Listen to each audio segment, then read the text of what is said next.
లక్ష్మీ నరసింహస్వామి జ్యోతిషాలయం. మీకు ఎటువంటి సమస్యలు ఉన్నా సిద్ధాంతి గారిని సంప్రదించండి. ఇల్లు, భూమి, గుప్త నిధులు చూడబడును. తీరని సమస్యలకు ప్రత్యేకమైన హోమాలు, పూజలు చేస్తున్నారు. దూరంలో ఉన్నవారికి ఫోన్ ద్వారా జ్యోతిష్యం చెప్తున్నారు.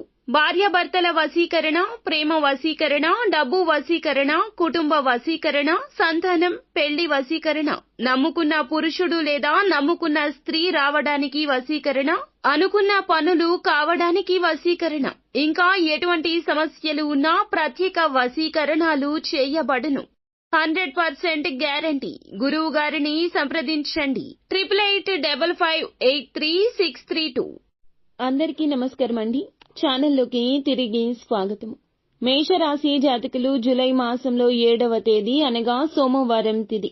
ఈ రోజున వీరి జీవితంలో ఇద్దరు వ్యక్తులు ఉన్నారు. మీ జీవితాన్ని సర్వనాశనం చేసేందుకు కంకణం కట్టుకుని వస్తున్నారు. తస్మాత్ జాగ్రత్త. ఎవరు ఆ ఇద్దరు వ్యక్తులు, ఏం జరగబోతుంది, ఈ రాశి జాతకులకు గోచర రీత్యా ఈ రోజు ఎలా ఉండబోతుందో తదితర అన్ని వివరాలు వీడియోలో తెలుసుకుందాము. వీడియో నచ్చితే తప్పకుండా ఒక చిన్న లైక్ చేసి మమ్మల్ని సపోర్ట్ చేయండి. ఇక ఆలస్యం లేకుండా వీడియోలోకి వచ్చేద్దాం.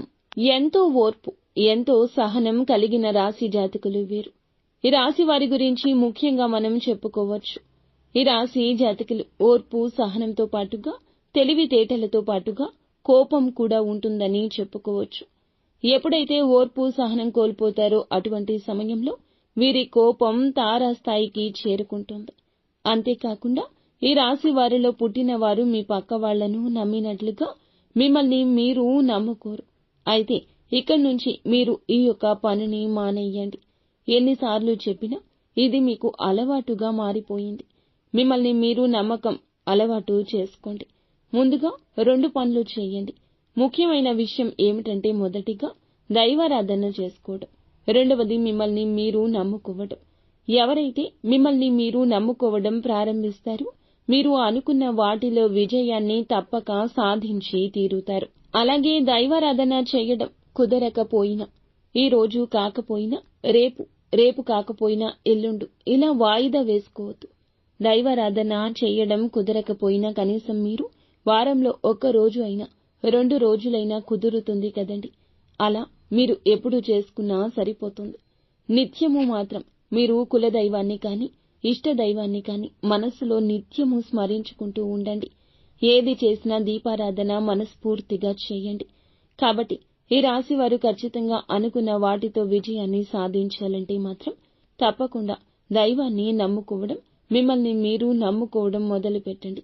ఏమాత్రం సందేహం వలదు. పక్కవారి మాటలు విని బెదిరిపోవడం, మీ పనులు మీరు చేసుకుని వెళ్లడం, అలా చాలా వరకు ఉత్తమమైన పనిగా చెప్పడం జరుగుతుంది. ఈ రాశివారు బెదిరిపోవద్దు, కంగారు పడిపోవద్దు. మీ పని మీరు చేసుకోండి. ఇద్దరు వ్యక్తులు ఈ రోజు ప్రత్యేకంగా మీ దగ్గరకు వస్తారు. చేతులు జోడిస్తారు. ఇక మీకు తిరుగు ఉండదు. ఎవరైతే మిమ్మల్ని హేళన చేశారో, ఎవరైతే మీ పతనాన్ని కోరుకున్నారో, ఎవరైతే మిమ్మల్ని ఇబ్బంది పెట్టారో ఇప్పుడు స్వయంగా వాళ్లే మీ దగ్గరకు వచ్చి మీ ముందుర చేతులు జోడిస్తారు. కానీ ఇక్కడే జాగ్రత్త. ఆ ఇద్దరు వ్యక్తులు మీ నుంచి దూరంగా వెళ్ళాలి. అంటే వాళ్ళని మీ లైఫ్ నుంచి మీరే బయట పెట్టాలి. అంతటి జాగ్రత్త తీసుకోవాలి. మిమ్మల్ని వారు ఎంత క్షమాపణ కోరినా కూడా, ఎంత చేతులు జోడించినా కూడా జీవితంలోకి రానివ్వద్దు. ఎటువంటి హెల్ప్ చేయొద్దు. ఇప్పుడు ఆ ఇద్దరు వ్యక్తులు ఎవరు, మీరు వాళ్లతో ఎటువంటి జాగ్రత్తలు తీసుకోవాలో తెలుసుకుందాము. ఎవరైతే మిమ్మల్ని ఎక్కువగా నమ్మించి మోసం చేశారో వాళ్లని ఏ విధంగా మీరు గుర్తుపట్టాలి? అలాగే మీ జీవితంలో ఈ రోజున జరగబోయే అద్భుతం ఏమిటి? గుడ్ న్యూస్ ఏ రంగంలో మీకు రాబోతున్నాయి? ప్రతి ఒక్కరూ కూడా చాలా క్లియర్గా వినండి. మిమ్మల్ని ఇప్పటిదాకా ఎవరైతే హేళన చేశారో, మీతో అస్సలు అయ్యే పనులు కాదంటూ ఆ యొక్క పనులను వేరే వారికి అప్పగించడం వేస్ట్, ఎందుకు పనికిరారు, ఏది చేసినా అది రాంగ్ అవుతుంది. ఎవరైతే ఇలా అన్నారో ఇవి ఇప్పుడన్నీ కూడా పటాపంచలవుతున్నాయి. ఎవరైతే మీ గురించి ఊరంతా చెడుగా ప్రచారం చేశారో, మీ టాపిక్ తీసుకొచ్చి ప్రతి చోట మిమ్మల్ని పనికి రారు అంటూ భేదంగా మాట్లాడారో వారు అందరూ కూడా ఇప్పుడు మీ ముందు చేతులు జోడించి చేతులు కట్టుకుంటారు. వాళ్ళు చేయబోయే తప్పు గురించి వాళ్ళు కూడా తెలుసుకుంటారు. చేసిన తప్పు గురించి పశ్చాత్తాపపడతారు. మీరే గ్రేట్ అని చెప్పి, తప్పుగా మాట్లాడామని చెప్పి అందరి ముందర మీకు క్షమాపణ చెప్పొచ్చు. ఎందుకంటే గ్రహాలు ఎప్పుడు అందరికీ అనుకూలంగానే ఉంటాయి. ఒకరి అనుకూలత ఉన్నప్పుడు మనం చాలా వరకు తప్పుగా ప్రవర్తిస్తూ ఉంటాము. అలా చెయ్యకూడదు. ఈ రాశి జాతకులు అలా ప్రవర్తించారు. కావున వీరి గ్రహస్థితి బాగున్నప్పుడు ఎవరైతే ఇబ్బంది పెట్టారో వారు వచ్చి ఖచ్చితంగా గుణపాఠం నేర్చుకుని వచ్చి క్షమాపణ చెప్పాల్సిందే. మీరు ఏదైతే కష్టపడ్డారో దాన్ని చూసి గ్రహాలు కానీ దేవుడు కానీ ఫలితాన్ని మరింత అనుకూలంగా ఎక్కువ వచ్చేలాగా చేస్తాడు. అలాగే ఈ రోజున ఇద్దరు వ్యక్తులు మీకు బాగా క్లోజ్ అవుతున్నారు. వారు బంధువులు కావచ్చు, స్నేహితులు కావచ్చు, లేదా మీరు పనిచేసే చోట కావచ్చు. ఆ ఇద్దరు మీకు నమ్మిన వాళ్ళు మీ లైఫ్లో ఇంతకు ముందే ఉన్నారు. మీరు బాగా గమనించుకోండి. మీరు అవసరం పడినప్పుడు వాళ్ళు మిమ్మల్ని వదిలి వెళ్లిపోతారు. ఇది మాత్రం గుర్తుంచుకోండి. ఇటువంటి వాళ్ళు మీ లైఫ్లో ఎవరు ఉన్నారో గమనించుకోండి.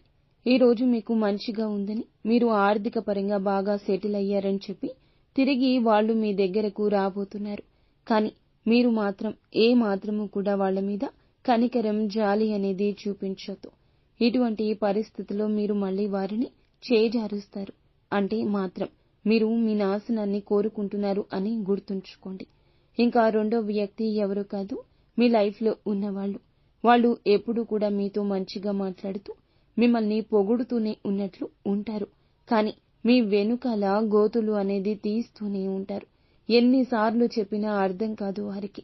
ఈ ఇద్దరు వ్యక్తులు మీ యొక్క జీవితంలో ఎవరో మీకు పరిస్థితిని బట్టి అర్థమవుతుంది. మిమ్మల్ని ఇబ్బంది పెట్టిన వారు వదిలి వెళ్లిపోయాక మీరు ఒక దండం కూడా పెట్టేసుకున్నారు. కానీ తిరిగి వస్తారని అపోహ పడలేదు. వాళ్ళు మాత్రం వచ్చారు. దగ్గర ఉంచుకోవద్దు. అలాగే ఈ రోజున వీలైతే దాన ధర్మాలు చేయడం, ఒంటరిగా మౌనంగా ఉండడం మీకు మరింత మేలుకర ఫలితాలు కలుగచేస్తాయి. సో ఫ్రెండ్స్, చూసారుగా. ఈ వీడియో మీకు నచ్చితే తప్పకుండా ఒక చిన్న లైక్ చేసి మాకు సపోర్ట్ చేయండి. ధన్యవాదాలు.